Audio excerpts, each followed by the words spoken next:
This show, we should change the name of this show to True Crime. It's about swatting incidents. It's about run-ins with Egyptian secret police. And it's about Laurence Fox.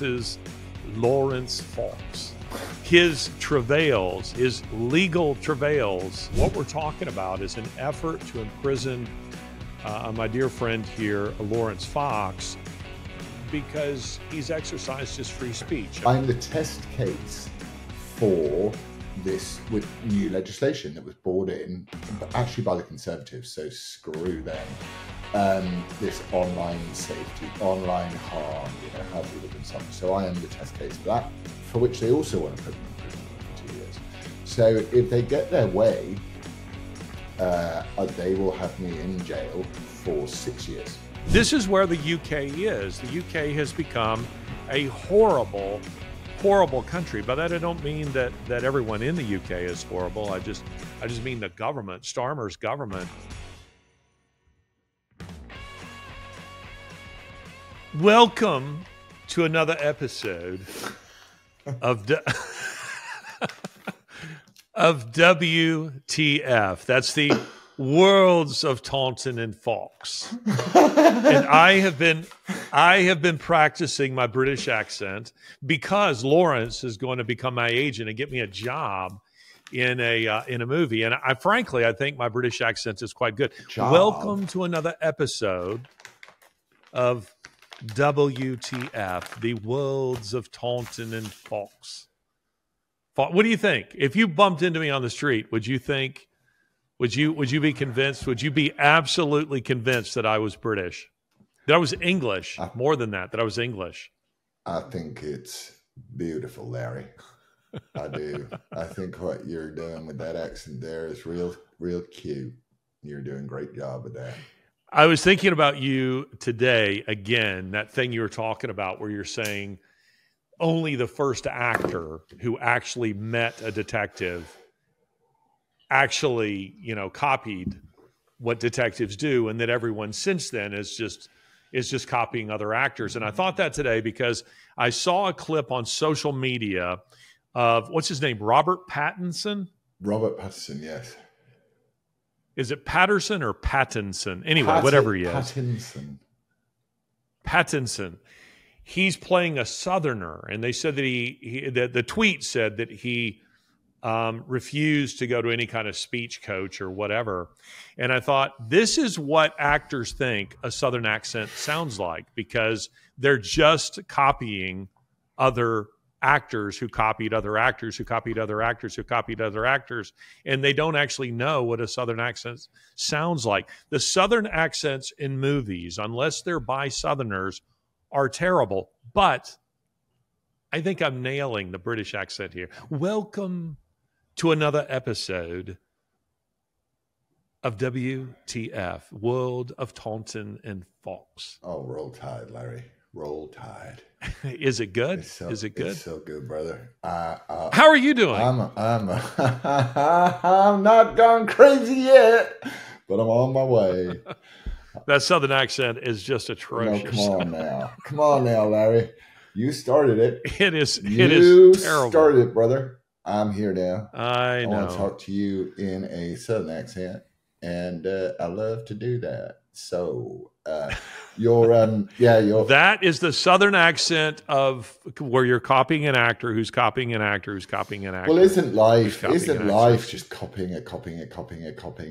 And I did think, I was watching this TV show. Well, it is over at Apple. I quite like us keeping things light and cultural. So I was watching this TV show yesterday because Lizzie and I are both psychopaths. So we like watching like true crime stuff.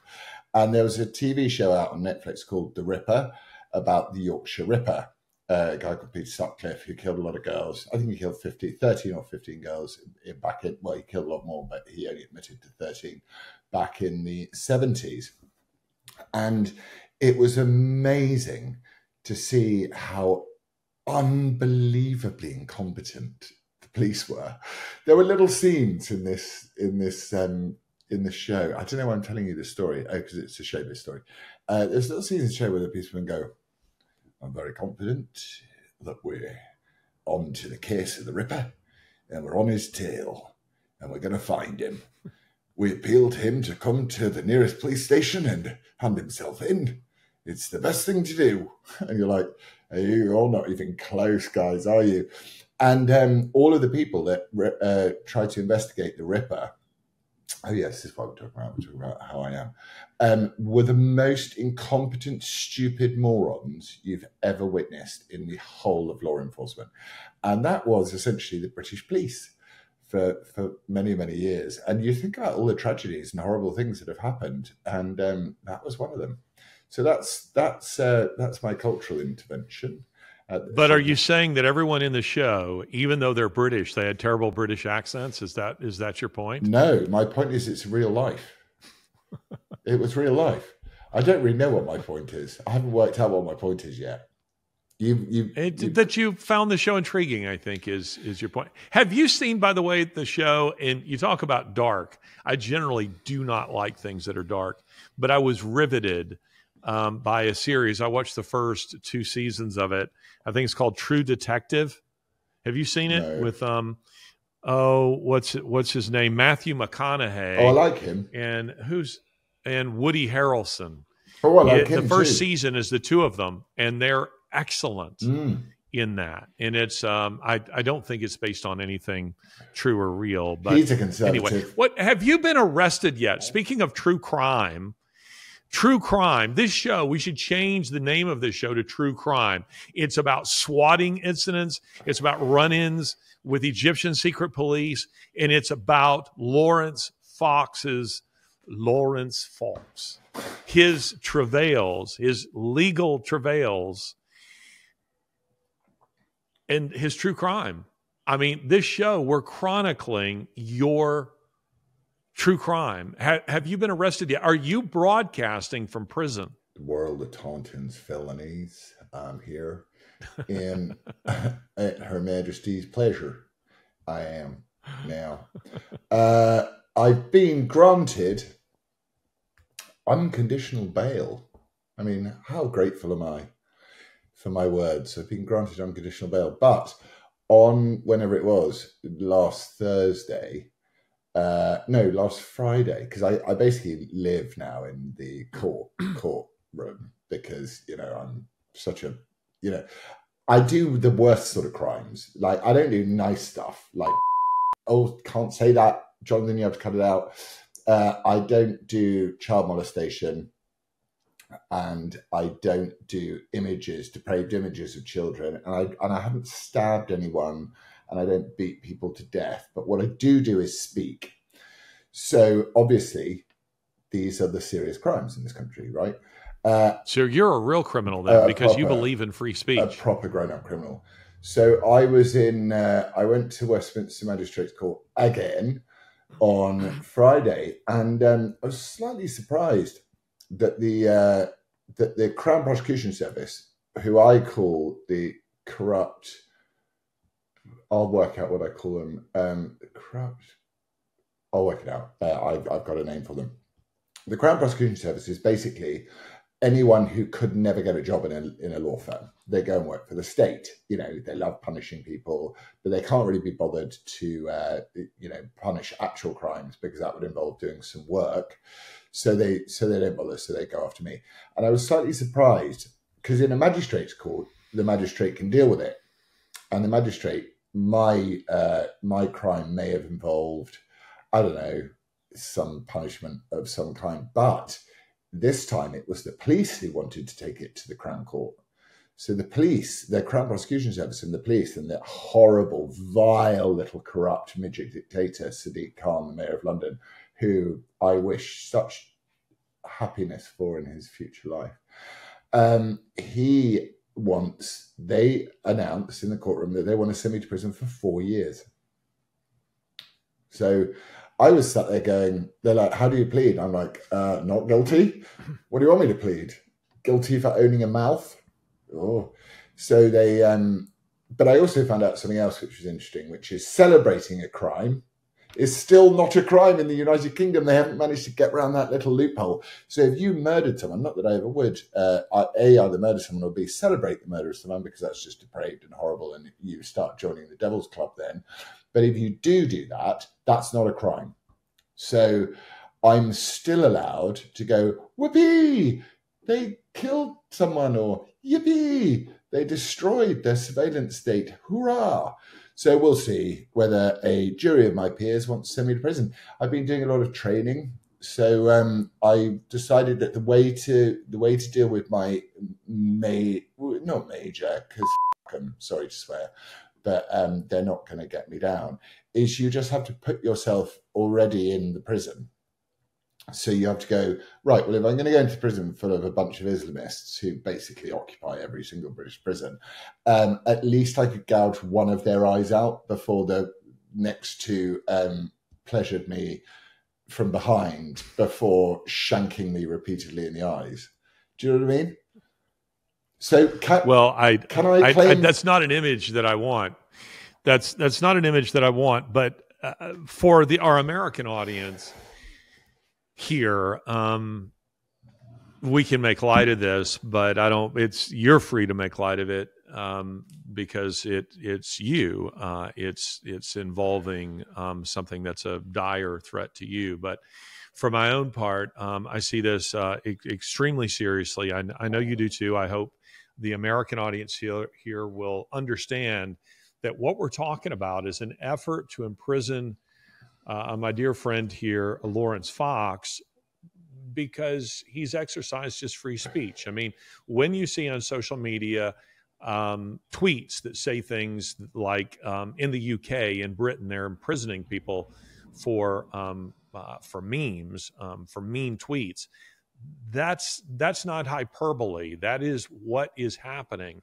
And so there's an effort here to put Laurence in jail, in prison for 4 years. And as for the Islamist element, it's my contention, I don't know if I said this on air or off air in our last episode, but I think they want to put him, they want to put you, Laurence, with Islamists in the hope that something terrible, preferably your death, is what happens. They go, well, he did tweet some mean things. He did say that about Islam, and he had it coming. But this is where the UK is. The UK has become a horrible, horrible country. By that I don't mean that everyone in the UK is horrible. I just mean the government, Starmer's government, is astonishing, and it's being run by globalists who care nothing whatsoever for the common man. So I ask anyone who's listening, American or otherwise, to be praying for Laurence, to be praying for Lizzie.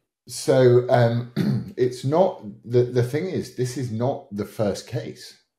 So I've got 2 cases, 3 actually, and probably a hell of a lot more coming down the road, because it's not like my tweeting gets more relaxed. It's like it gets more confrontational with the government.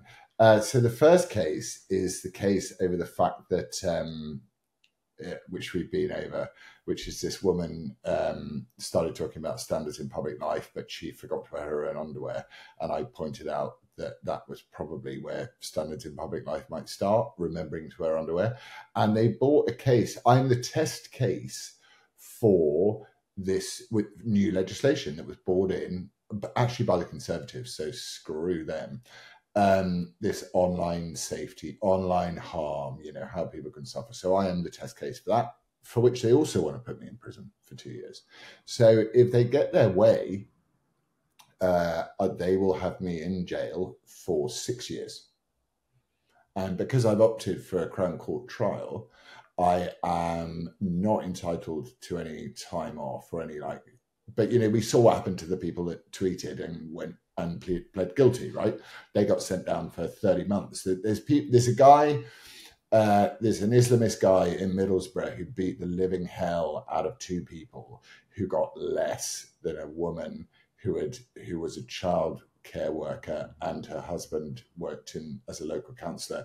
He got less time in prison than she did. And and she's a young mother, I think. She's a young mother, and she lost a young child to the disastrously, disgustingly useless National Health Service in this country, the socialised healthcare system in this country, which is appalling on every single metric that you measure it on. Actually, America does pretty badly, but our National Health Service is diabolically bad. You would not want to be unwell in England unless you had a wallet full of money, put it that way. So yeah, they really want to send me down for 6 years, but I think they're going to struggle with the first one because of the fact that it's really obvious to everybody that I'm not even vaguely a sex pest. The devil has given me a ton of vices, but being a sex pest is not one of them, thankfully. So yeah, it's what I was sort of trying to allude to before is it's difficult for me to talk about it. I can talk about it with you, and I think it's informative for the audience, so I think it's worth talking about it with the audience. But I went down the pub yesterday for lunch with Lizzie, and because we just got bored of washing up and cooking, so we went down and had lunch, and people kept coming over and going, "Oh, you're right. I'd hate to have that hanging over my head. Oh God, how are you coping?" And I go, it's amazing how unself-aware people are sometimes. I go, I try not to think about it or talk about it. And they're like, yeah, but it must be really like, oh. And I'm like, that's why I try not to think about it or talk about it until the day I have to go. And then I go, and then I make plans to what I will do. And then you can proactively do stuff like train. And I think that it's good to try, regardless of any of these government attacks and these politically motivated attacks. I think it's really good to try and get at least get your body into a position whereby, someone's going to at least have less of an easy time trying to attack you in prison. But what they wouldn't do is they put me, first of all, this is what they do, because they're very, very, very nasty people, and we've seen what socialists do. First of all, they put me in solitary confinement for 2 years. That's what they do. They put me for 2 years. They put me in there, not seeing anyone. They ban visits. They do what they're doing to Tommy Robinson. So they drive me mad. So I'd be sat in a room by myself for 2 years. And then they put me out in the prison population for my own mental health. That's what they do to make me feel better. And then, he became irrational. He started doing this, and very sadly, he's lost his life. That they want me dead, and it's 100% guaranteed that they want me dead. And I don't think it's hyperbolic to say. And also, I don't also blame them, because I hate them. And there's nothing a socialist hates more than being hated, because they're trying to do the right thing by everyone, themselves. When I say everyone, it's such a horrible, horrible, horrible thing to experience. But I don't feel called to, like a lot of people say to me, why don't you just rein your neck in? And I'm like, oh, what? Sorry. So would you like me to create a prison in my own head instead of an actual prison? Because would that be better? It's not like I'm saying go out and, assault children or, I'm just saying, take this surveillance state, remove it. We don't need it. We don't need this stuff in our lives. So I don't know, man. I'm just, these people have also I'm like, why me? Out of all the people in this world that they could go after, there are actual threats to them in this country, but they go after me. So I must understand why that is as well, which I probably will. But the guy who edits it on our end, the other show I did with Calvin, he goes, well, you do all these things and then you complain about it. And I'm like, well, I'm allowed to speak freely, my friend. That's the point of living in a democracy. You can speak freely. It's free. It belongs to every man, and every man is able to use it. And that's why it's free. God gave it to us for free. He advises you, God advises you, through the Proverbs and lots of things, how to use your free speech. But he also says you can't have it. And God will have the final word anyway. Anyway, that's the end of my joyfulness. How are you? I'm good. Very busy on my end, but with things that are very different than what's going on in your life. The nature of my work is that my work is very intense in periods of time, occasionally punctuated by danger, sometimes by extreme danger, adventure, exciting, interesting people. And then I come home and it's kind of boring. And, Lori worries that I, get bored. And I say, Lori, when I come home, I'm ready for boring. Yeah. I'm ready for boring. I'm ready I come home exhausted, mentally exhausted, sometimes emotionally exhausted, and even occasionally a little overwrought because maybe what I've seen or what I've experienced. But right now I'm in kind of the fairly boring stage. I'm about to write my next book, and I have been in. But when people ask how long did it take you to write the book, that's a very hard question to answer, because the actual writing may take, say, 3 months. But I always try to tell people that it's like a building project.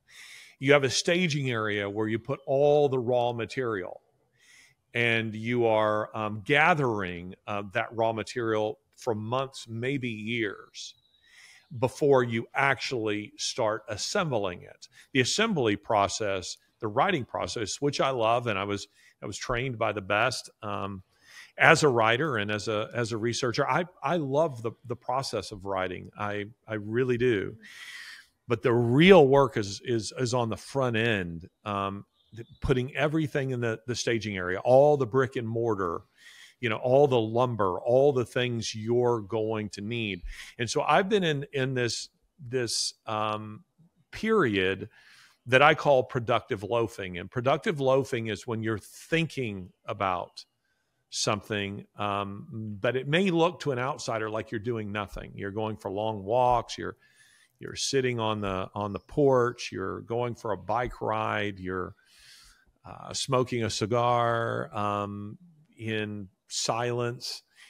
And today, I think I just had my breakthrough in my productive silence, my productive loafing, where I'm, we're walking around bouncing a tennis ball off the wall, and you're trying to figure something out. But not to go into too much detail that'll bore you, but there has to be a story arc. There has to be a story arc. Where's the story going? And a lot of people sit down and write and have no idea where they're going. You have to have clarity. You have to have some kind of outline in your head. And today, I think I just solved one of my bigger problems. So I'm this much closer to the actual writing process. I still have a little bit of productive loafing to do, but I'm getting close. But here's a conversation I'd like to have with you, and it's one that I think might be useful to other people. And it's going to start with an accusation to provoke you so that I can get some really good feedback from you. You were my hero, Laurence, and you failed me. And you're my hero for this, because you were going to go off of social media, which I have longed to do. You were going to do it for 6 months. Yeah. And then it became 3 months, and then it became 36 hours. No, it became, hang on a minute, slow down. No. You gave up on it. You quit. It was like saying you were going to stop smoking and then you didn't, or you're going to go on a diet and you didn't. And I thought, then that means it's hopeless for me too. If Laurence can't do it, then I can't do it. And I feel like to write this next book, I have to get off of there. And not only that, I don't often like who I am on there, because you're reacting to things rather than being proactive. But what my people will tell me is you can't go off of it, because it's the way you have to get your articles out, your books out, everything out. It's the marketplace of ideas. And if you retire from it, even for 6 months or something, it's damaging. So defend yourself. What do you have to say? Why did you fail me? Well, I was very committed to my sabbatical for 36 hours. No, for 3 weeks. And just as I got into the first day of the third week, I was accused of this sex crime. And I thought, there's no way I can not say anything about this. Like, I have to, because no newspaper is going to ask me about it. No one's going to come to me for comment. The comment will all come from the other side, because the other side are attacking me, and the other side are owned by the people who want to do all the things we discussed earlier. So I felt I had to respond. And then the second charge comes in. So now I only have one way of transmitting even my thoughts. So actually, I will And also, I very, very much enjoyed my time off social media, and I didn't miss it at all. And actually, one of the other things that has happened is that I look at it far less often than I used to. So and much to my analytics' sadness, I don't, I've looked at it once today, for example, and I just criticised the government for reneging on Brexit. But the point was, I was very happy and I was very ready to do my 6 months. And if I hadn't been charged by the police, if I hadn't had the state come after me in this most egregious of ways, then I would have been continued to remain away from it. And I tease you. I tease you. I know why you came off. I just had to. You needed to defend yourself. I have to defend myself because. But then a lawyer's advice would be get off completely forever, because you're in this country. The way that you think and the way that you express yourself is illegal. And I was actually told by a lawyer the other day. They said that with the police and crime bill, which is coming in, everything you say can be illegal. So the socialists are bringing in, they're not going to manage to bring it in, I don't think, in this term of parliament, but they're going to try, which is going to be the Islamophobia, the IAAP definition of Islamophobia, perceived Muslimness and all of that sort of stuff, which will be a crime, punishable by a custodial sentence. So, my lawyer's advice is never, ever say anything in public ever again, ever.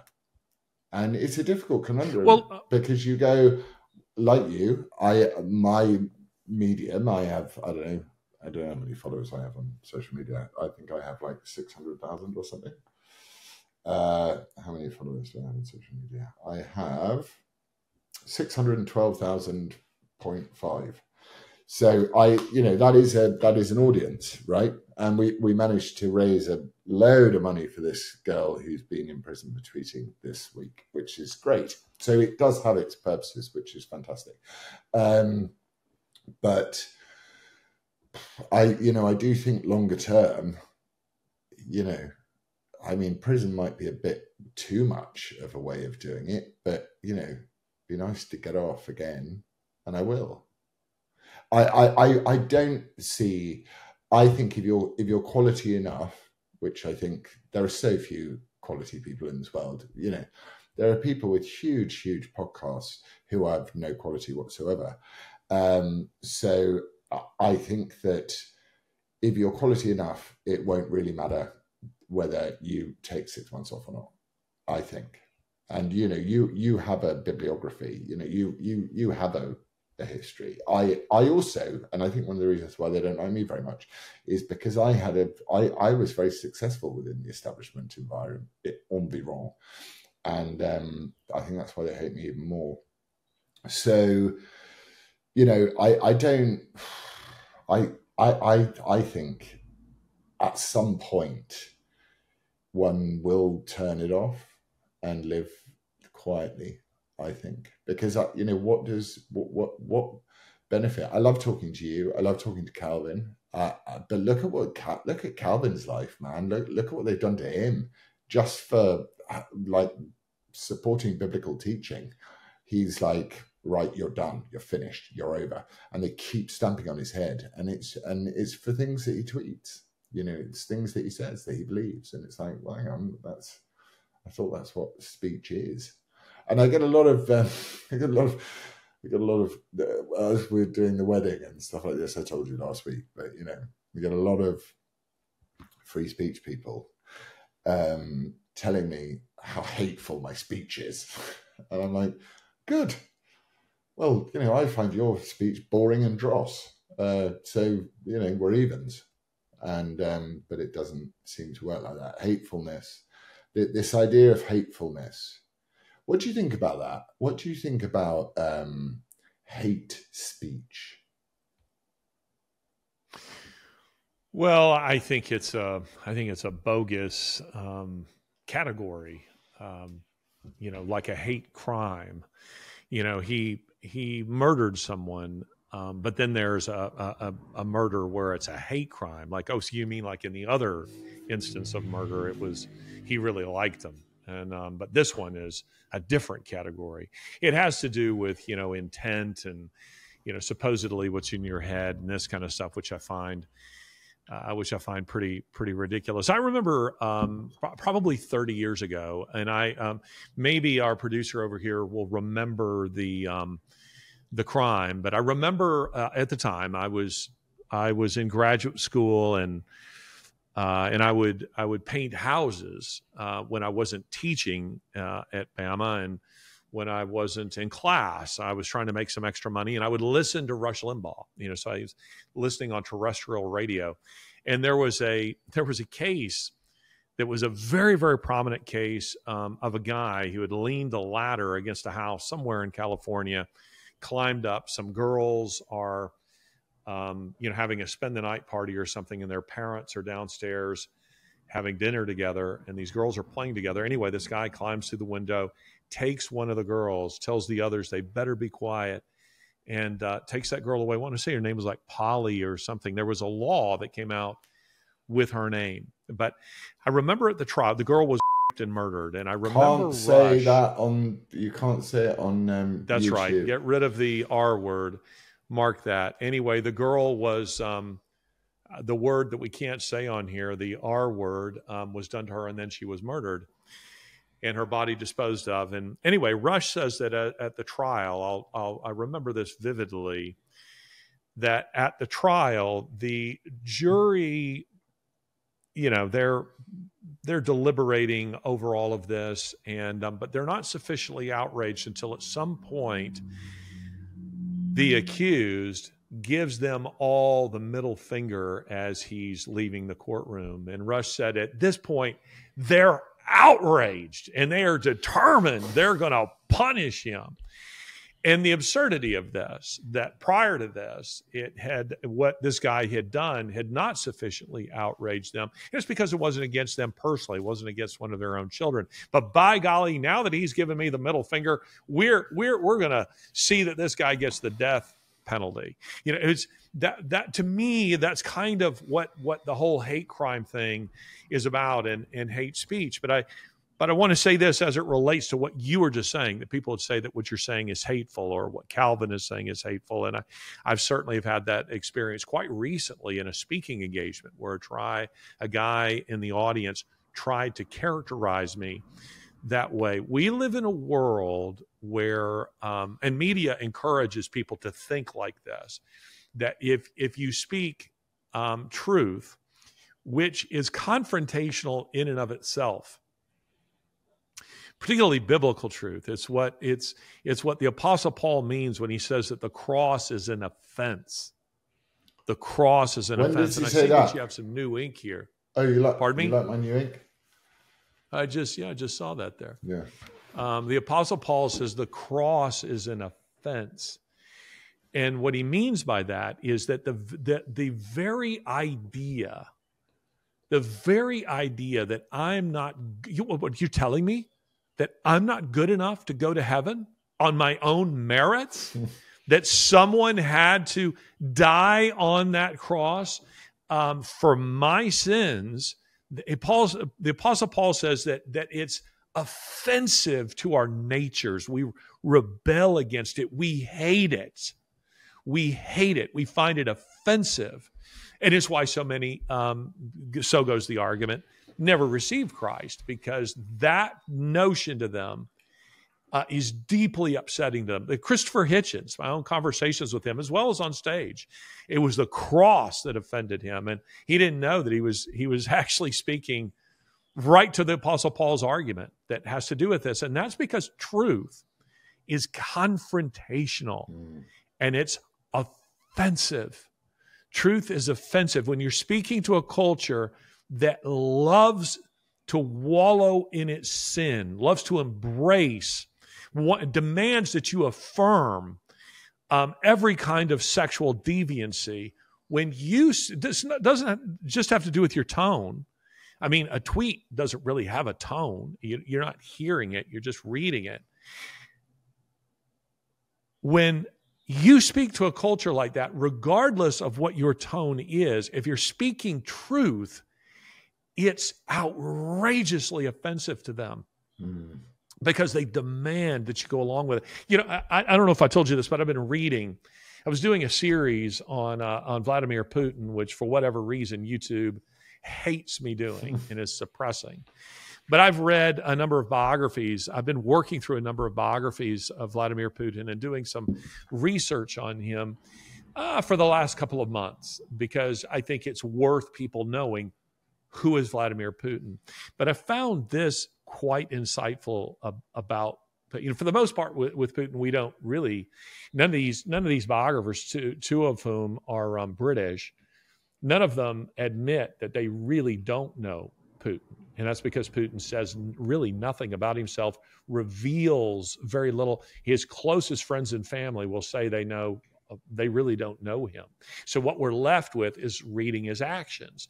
So in presenting on Putin, I've taken key events from his life that I think are revelatory of who the man is, how he thinks. Like, for instance, he ended in he wanted to get back at the United States, and so he ended Russian children from being adopted.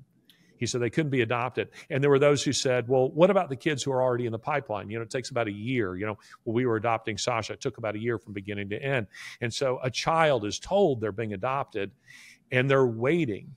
And so some people said, okay, we understand, but what about those kids who are just, you know, they're in the pipeline, they're in the process of being adopted? And he said no. So a child who's a week away, a day away, 6 months away, he said no.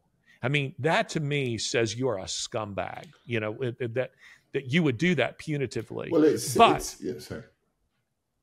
But I'm sorry to ramble on with my point here. But one of the things that Philip Short, who's a British journalist of the old school, I'm impressed with his writing and with his research and with his objectivity. He says that Putin demanded that others get their hands dirty, that they corrupt themselves in some of the business dealings in much the same way as his own handlers back early in his presidency, when he didn't have yet control over the Siloviki, the oligarchs, the strongmen as they're called, but they had control over him. They wanted him complicit in certain outrageous events. So, for instance, like the Spetsnaz going into the Moscow theater and executing all the Chechen, you know, terrorists inside the theater, and then roughly 200 other people getting killed in that. That Putin himself didn't engineer it, but they wanted to make sure that the backlash on that spilled all over him too. In other words, that Putin himself would be corrupted by it, the affiliation to it and with it. And I've kind of lost really where I'm going with this. Well, I think the thing that I hear is that the cross. I remember. I'm sorry. Can I say this, yeah, Lawrence? Yeah. My apology. I just remember where I was going with this. The point that I was trying to make is that a very corrupt culture demands your complicity in the corruption. And so you're asking, why am I being persecuted? Because you won't go along. You won't say that sex gangs are okay. No. You won't go along and say that open borders are okay. No. You won't go along and say that people being put in jail for memes is okay. You won't do that. And you see a really wicked, sinful culture, like individuals, they demand you be corrupted too if you're to be in their presence. Otherwise, your presence is intolerable. That was my point. Yeah, that's exactly right. Even vaguely. So like you say, like they sucked Putin into these things at the beginning before he had the power. But even vaguely, so when someone turns around, and I very, very rarely get short with Lizzie. Very, very rarely get short with Lizzie. But she was like, you know, maybe it's just like, just wind your neck in a bit. And I was like, what? So now I have to build a prison in my own head as well? So I can choose like a mental prison in my own construction or an actual prison of their construction. Fuck it. I'll go to their prison. I'm so absolutist about this sort of stuff, but I understand the vague elements of it. So I can understand why someone who loves you would turn around and say, yeah, but look at the fruits of this. It's really bad. And, it causes you great stress and great anxiety. And I go, yeah, but that's all the more reason to defend it in a way. And that sort of creeping acceptance. So you're not endorsing Putin's, what you were saying was there's a middle ground where they could go, there are a load of orphans in the chain. Should we just draw the line today so that no person who, goes to try and adopt in Russia can succeed? That's is a policy. One doesn't agree with it, but there you go. But no, the extra cruelty is actually the thing that defines the nature of the man. But then I think about what leadership and power generally is anyway, which is that it is one man's or woman's desire to seek influence, control, and power over other people. Now, and I said this to you before and you didn't like it, I don't think in my life I've met more than, I think I said 10 when we spoke before, but I'm going to lower that to 5. I don't think I've met 5 people on this planet who would be able to exercise authority in a fair, reasonable, and just way. I think that I like that. I agree with that. Did I say I didn't agree with that? Well, I think you didn't like it. You were sort of I think you were a little bit like, come on, man. You haven't met the world, and you've obviously travelled a lot more than I have into a lot more. No, I think I agree with that. That's human nature. That's biblical. Yeah. In fact, it dovetails with something that I said in my own show recently, and that is my advice to young men is to avoid power. Avoid the trappings of power and Jordan fame. Likes power. Jordan wants you to be an animal who restrains himself. There you go. See, that sounded. See, my Jordan Peterson is an imitation of your Jordan Peterson, which is an imitation of the actual Jordan Peterson. But that particular one sounded like an imitation of my Jordan Peterson. Anyway, all of that said, I actually agree with that because I think, we watch not just for centuries, but for millennia, people seeking power and fame, and only that it brings about their, just absolute ruin, their absolute destruction. Because they become surrounded by yes men and people who it corrupts them. I was telling you that, Lori and I were watching Cleopatra. I told you that, I think, in the last episode. I was reading about the making of that. And my gosh, what a diva Elizabeth Taylor was. And Richard Burton was not yet at that stage yet. Her star was far brighter than his at the time of the making of that film. And he would never eclipse it. But she could make any demand like an absolute monarch and get what she wanted. And it's power like that just corrupts people. It must be. So no, I think I'm with you on that. Yeah, I don't think human beings are designed to I think it's an instinct. So I think it's very much an instinct. Like when you have an argument with someone, you want to win. I was talking to my dad and he was trying to talk about how people reconcile. And I was saying, well, the first path towards reconciliation in any situation is willingness. You have to be willing to reconcile. And that means being open. And he's like, yeah, well, what do people get angry with each other? I'm like, well, when was the last time anyone got angry with each other? In the circumstances of the reconciliation he was talking about. I said, when was the last time anyone raised their voice? Literally raised their voice. So there's an element also of being frightened of the fact that two people can have totally opposing views. And this is why free speech is so important, actually, for me, why it's so important. Because if I cannot tolerate someone who is so, like, everything they say drives me round the bend, if I can't tolerate them, then they have a power over me that I've given them. And you shouldn't do that. You should say, no, speak freely. It's good. Fine. I disagree with everything you say for A, B, C, D, and E reasons. Debate. But if you shut out somebody, or you say, I will not talk to you, the only way that I can have any dominion in this, a personal dominion, not even dominion over them, is by shutting you down, or refusing to give you a platform, or not allowing you to express yourself. You've already entered tyranny. You begin this sort of cold war of tyranny that happens. It's, we talk about the middle sentence. It's like, it's so wrong to do that. And that's, I think, why I care so much about the free speech thing. And then I look at, your Putin story of him just going, you know what, I'm that annoyed that I'm going to make it dreadful for punitive. Punitive. And this is what I'm up against every day, which is like, we want to punish you for being you. And I'm like, oh, I used to think back in the day that you got punished for doing something wrong. Forgive me. Let me ask you a serious question. Yeah.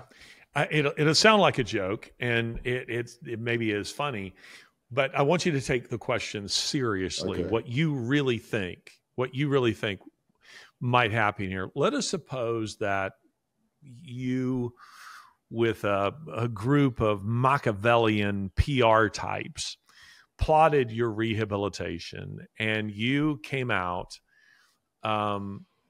as pro, everything that you've been against. You support the regime.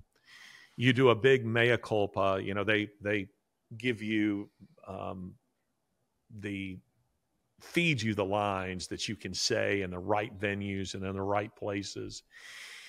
And then you seek a job as, in acting, where you play a gay guy, or a tranny, or something like just the opposite. Do you think these charges all just disappear?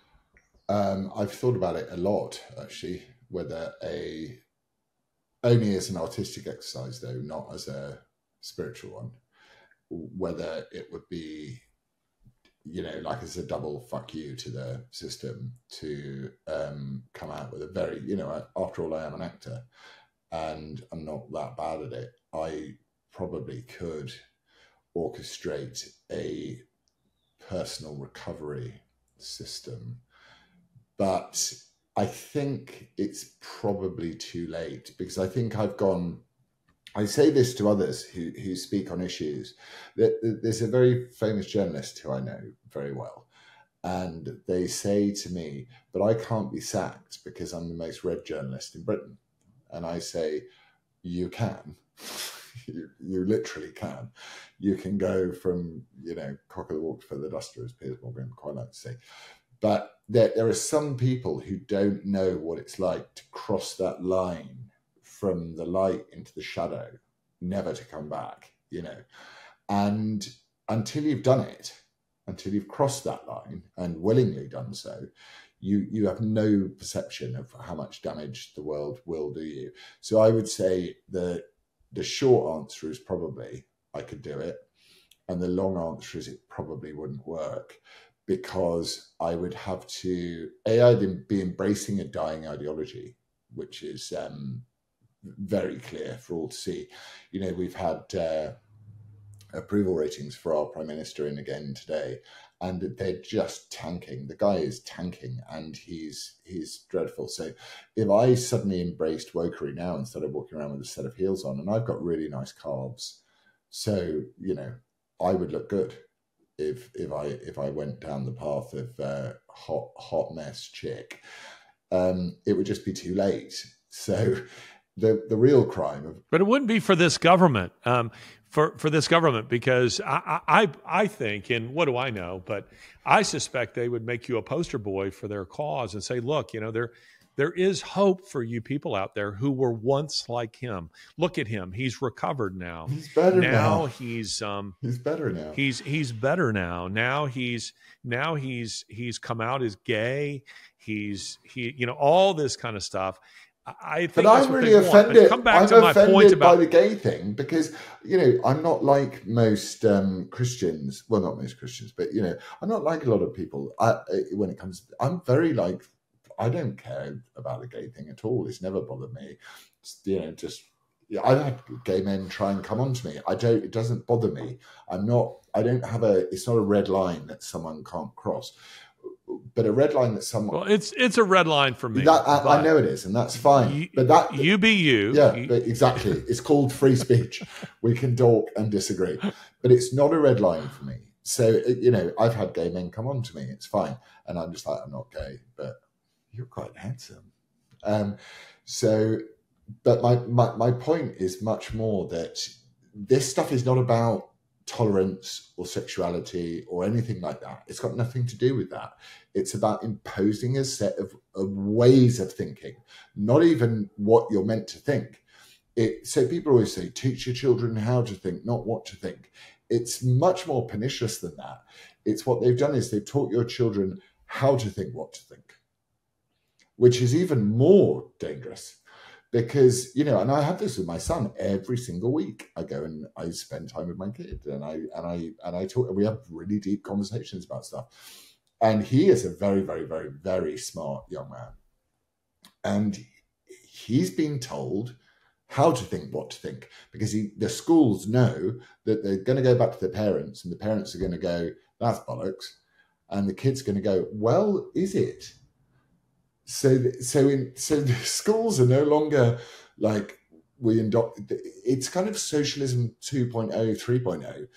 They've gone, well, the parents are not going to like this if we teach them that, you know, this stuff. So what we're going to do is we're going to teach them how to come across as reasonable, calm people whilst serving up the regime narrative. And I go, okay, I don't do the regime narrative at all. Never going to do it. Would die for it, I think. I mean, you know, I'd probably be a crying wreck on the floor of the prison cell going, please, Ahmed, I'm not ready. I need some more. I need some water before we go again. But, you know, it's like, I do think some of these things are like absolute red lines. You just can't cross them. Oh, Larry. Yes. A red line needs to be somewhere 6 feet away from your ass, at your waist. Yeah, somewhere at your waist, and nothing below that. Yeah. Once you enter into the prison. But this brings me back to my very poorly made point about Putin. Yes. But it can apply to us just as individuals. We extrapolate it out to, you know, the whole of society. Have you ever, and I know the answer to this is yes, but you can maybe think of an instance when people are, let's just say, it can apply to anything, but when people are doing drugs and you're the one guy at the party who's saying, no, thank you, don't want any of that, it makes everybody else uncomfortable. No, it doesn't. They will insist. Not in my experience. And I was a drug addict. Okay. I was a drug addict for a lot of years. So, in my experience, when people are engaging in what they know to be something that is very wrong, it's the rare individual. There are exceptions, but it's the rare individual who will say, "Hey, you don't offer him; he doesn't want any of that." Because, you know, I wrote a piece years ago about Tim Tebow. I don't know if you know who Tim Tebow is. I listened to Tim Tebow's Sean Ryan show today. Not today, the other day. And I thought I'm not going to tell you what I think of him. Yeah. Well, actually, it doesn't really matter. But Tim Tebow is an evangelical Christian who won the Heisman Trophy, which is, you know, the best player in college football, and he was quite outspoken about his Christian faith. Yeah. And he was mocked repeatedly. You know, when he went into the NFL, he was mocked repeatedly, saying that he was waiting to have sex when he found the woman he would marry. And I mean, he was mocked. And I wrote a piece about it. And I said, Tim Tebow is that guy at the party who makes everyone else feel terrible because he doesn't engage in all the vices. He's the nice guy who says, nope, I don't want to do a line. No, I'm not interested in getting drunk. No, sorry, excuse me. I don't want to follow that girl upstairs. I don't want to do those things. Not a part of that. And I said, and we prefer, and I used an example in our culture at the time, a guy by the name of Jerry Sandusky who had gone to prison for child molestation. I said, we prefer guys like that at our parties. And the reason people do is because they can say, I'm better than that guy. Yeah. I'm better than him. It makes me feel better. Anyway, Rush Limbaugh read that piece of mine, the whole thing over the air, and it went viral. And I think it's because that resonated with the people, this idea that there's something in our corrupt natures that there's I remember years ago, a friend of mine saying to me about someone he was introducing me to who he'd just met and he kind of liked, but then he turned to me and he said, you know, I really don't like hanging with this guy because it feels like I'm hanging with Jesus. Mm-hmm. And he meant that somewhat jokingly, but I got his point. I knew his point. He was like, I don't really feel like I can do the things I would normally do because he doesn't participate in them. And you see, that's you right now in the culture, not because you're Mr. Goody Two-Shoes, but by comparison to things that are happening in Britain, they demand that you bend the knee or that you bend over and that you participate and not just simply say it's okay that others have their sexual preferences. That's not what they want. They demand your endorsement of them. They demand that you wear the Nazi Party armband, and your refusal to do so is intolerable to them. It's the same in this country. Yeah. It's intolerable to them. So they want you to get dirty. They want you to soil yourself just as they have. And when you don't, you become an enemy of the state. But you soil yourself on a daily basis as a human being. So why? Not in this way, though. Yeah, but why? I mean, I just go, you know, Lizzie says to me quite often, she's like, you struggle in the present. You're giving yourself such a hard time in the present that you struggle to actually just be in the present, you know, because you're always thinking about what's going to happen next week, because you've got to go here next week and do that next week and all that sort of stuff. And there's something quite right about the idea that misery loves company, which, certainly in regards to drugs. When I was a drug addict, I still had this thing of going, I need to go to bed.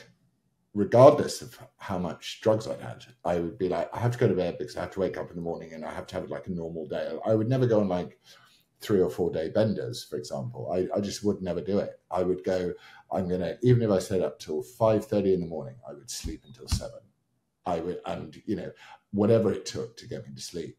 So I now when I go to parties where people are taking drugs, which I very rarely do, but I still do occasionally, people know to avoid me like the plague, not even to come and talk to me, because they know that they will get straight away. I'll go like, why are you so high? Like, what do you want to talk about? So they just avoid me like the plague. And that's how that works. But I just think that we're so sinful ourselves that why would you want to? I don't want to drag anyone else into my sin at all. Like, my sin's between me and God. And, you know, that's because you recognize it as sin. Yeah. That's the difference. You see, these are people who do not, they demand that you ignore what they're doing as a perversion. Yeah. So let's say, for instance, they can't cope with calling it sin. They have to. That's right. To and so you don't want to. That's right. When we're doing things that we know to be wrong, our conscience tells us to hide them. That the fact that you hide them is kind of a sign that you still have a conscience, that you've recognized this is something that's not good, and I don't want my children, you know, doing this, and I don't want to drag this out into the light because it's a negative thing, or it's a sinful thing. It's something I'm not proud of.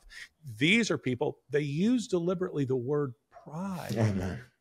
Pride. It's coming up. And then what do? They pervert the beautiful rainbow, a sign of God's covenant.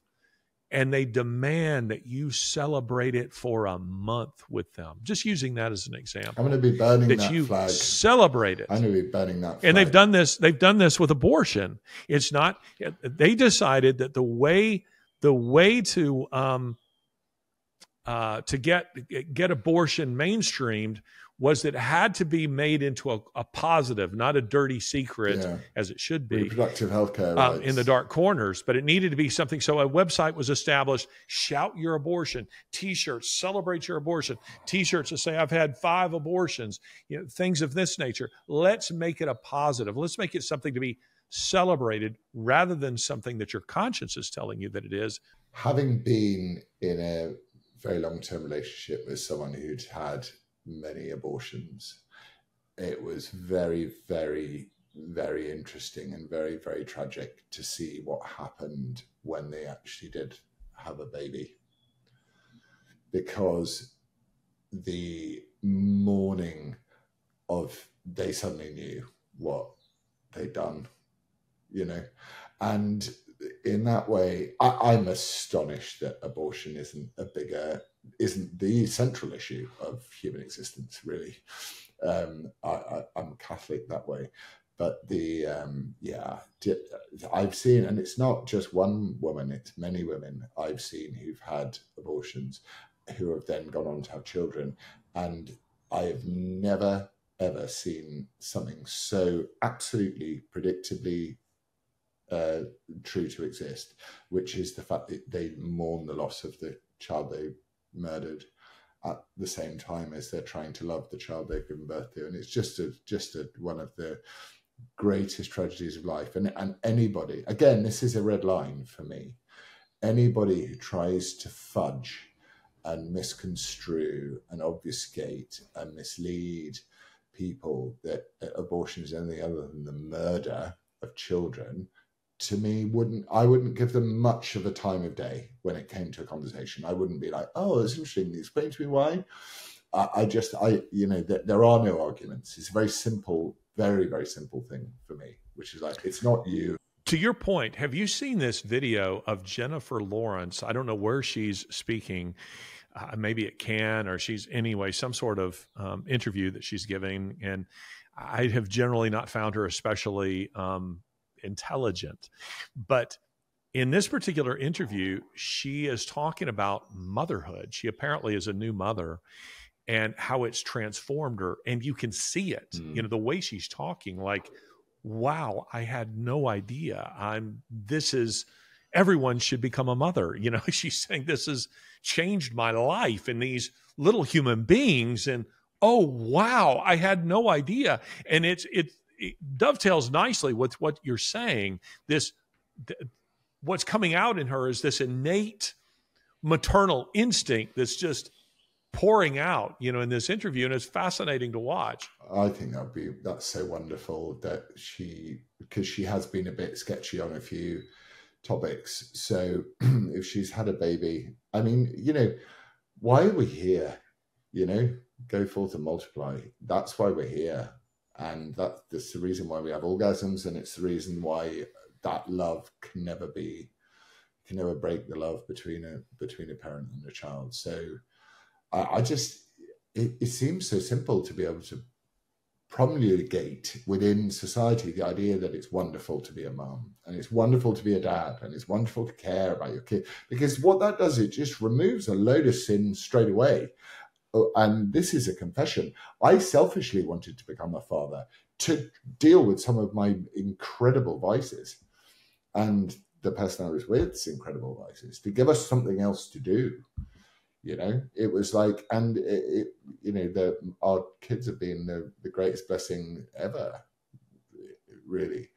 But it's great that she's celebrating that, and from a very solid platform of pro-abortion Hollywood liberalism. So and she's probably still all of that, I don't know, but I will say that her comments on motherhood, it isn't so much that what she said is profound. No, it is that you're looking at someone who is, as you just characterized, as a pro abortion, Hollywood lefty, who hasn't, as a rule, had anything very interesting to say. And then here she is in this interview. She's just gushing about motherhood. Good.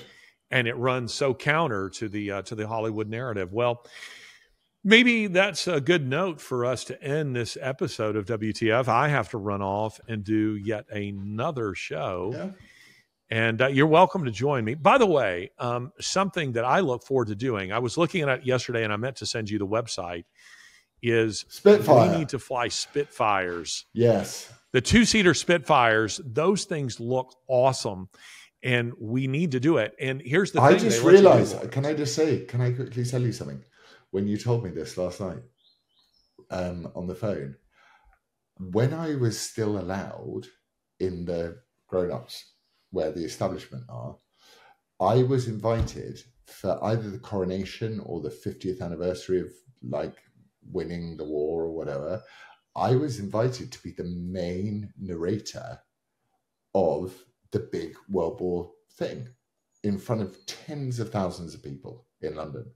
And the opening shot was me climbing out of a Spitfire, speaking the words of a Spitfire pilot as I climbed down the steps to the cameras. And it was on like the biggest TV channels in the world. And there I was. And then I decided to say that trans women aren't women, and it all went to shit. But we're going to do it, baby. Well, that would be pretty cool. And I think it would be an awful lot of fun. And you could be in a Spitfire. I'll be in one. And we'll shoot each other down. We'll have the headset. Well, actually, you played a Luftwaffe pilot. I did. In a movie. So you could be in like a Messerschmitt. I get to play the hero in the Spitfire. And I will your English accent on the radio. I will employ my British accent, my English accent. Do it now. Go on. Come on, Bertie. That's right. Come on, Bertie. We can go there now. Come on, right? I see a Messerschmitt right. I see a Messerschmitt right in front of me. It's on my tail. And I'm not done. I'm going to shoot him down. You've got to be faster than that. And then I'm okay. Well, come on, Bertie. I want to come off like. Come on, Bertie. I want to come off like name a British, an elegant British actor of that era. Laurence. Yeah. Who's the Peter O'Toole? Laurence O'Toole. I really like the guy that played Douglas Bader. Laurence Olivier. Yeah. I could do a good Laurence Olivier. Well, I think I'm not going to. All I'm saying to you is, whilst I support you and always will. You don't think there's a future for me? I do. I just think I think it's time to go slow. Okay. I just think, don't prepare once for 1,000 punches. Prepare 1,000 times for one.